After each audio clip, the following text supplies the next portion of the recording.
Hi, I'm Julie Jabs, and I help people uncomplicate CBD and demystify it so that you feel comfortable using it for you and your family. Today's video, I'll talk a little bit about the history of CBD, how we use it, and what happens in our bodies. Also, where we're going with this in the future of CBD. Cannabis as a species has been around for and used medicinally, recreationally for thousands of years. That is not a new thing. What is relatively new is the discovery of the active compounds in the plant, which is CBD, which actually is a cannabinoid in the plant. There's over 100 of them. So CBD is just one of the active compounds in there that they have started to research. It was actually first isolated in 1940 by a team of researchers at the University of Illinois. So they were doing limited amount of research just to see, what kind of therapeutic benefits that it could have.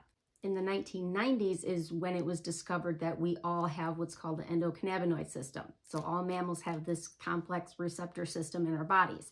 And with that finding, the medical and therapeutic interest of CBD went right back up. So this is when they actually started conducting CBD trials to see how it could be directly affected in certain diseases like epilepsy, anxiety, pain, sleep issues, that kind of thing, is when they actually started doing a lot of the research. In December of 2018, we had the passing of the Farm Bill, which made hemp-derived CBD products federally legal across the board. So you could have the trace amounts of THC, which is 3%, not enough to cause any euphoric feelings, nothing like that. This made all hemp-derived products federally legal. So the public is more aware of this now, and there's been this wave and this buzzword of CBD. So a lot of people have now heard the word, not quite sure what it is, but it is getting a lot more research into how it can help with anxiety, sleep, pain, all kinds of conditions. And really, we're just getting started with this. So I'm curious, what is your take on this? Have you personally tried CBD? Do you use it? Do you know much about it? Let me know in the comments what your experience is. How does CBD even work in this body, you ask? It works by interacting with what's called the endocannabinoid system, ECS for short. And what that is a complex system of receptors and chemicals in the body that are responsible for regulating just about everything in the body. Think about it like this. This is the best way I describe it, is you have a Christmas tree and you put all the lights on it and you get it all ready to go. You plug it in and there's one missing, one's burnt out, one's flickering, this one's barely there, on and off. And what do? This is kind of how CBD works. Now you're taking your CBD, all that does is it goes to where it's needed. Whatever's off in the body, it goes to. So that's why actually you can hear people think when they say it's like a cure-all, it kind of seems like that because it's going to go help and balance and fix whatever's off in your body. So that can be completely different from somebody else. Whatever is going on with you, it's completely personal to you, and that's what it will help with. Also interacts with the serotonin and opiate receptors in the brain, which is a pretty big deal because that is mostly what the SSRI drugs are. And this is exciting because now when you have a balanced system like that, it can modulate how much serotonin is and isn't put out at certain times and hopefully balance a lot of people's mental health. Pretty exciting, isn't it?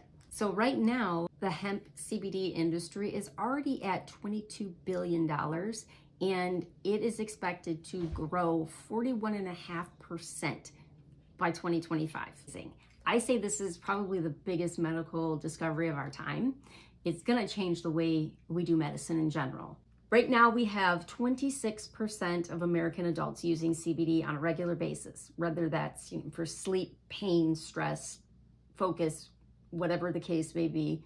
80% of kids clinically diagnosed with attention deficit disorder, listen to this, 80% of these kids reported a decrease in behavioral problems, disruptions at school after taking CBD. 80% of these kiddos. And 62% of them that continued on for 7 months, they themselves have noticed great improvement in behavior. That's a big, big deal. That is exciting. That's personally why I'm doing what I'm doing. Also, only 16% of the brands on the market have what's listed on their labels. Because it is an unregulated industry right now, nobody's reading what's on the label to what's in the bottle, unless it's an independent study. 16% of them only contain what their label says they contain. That's not good.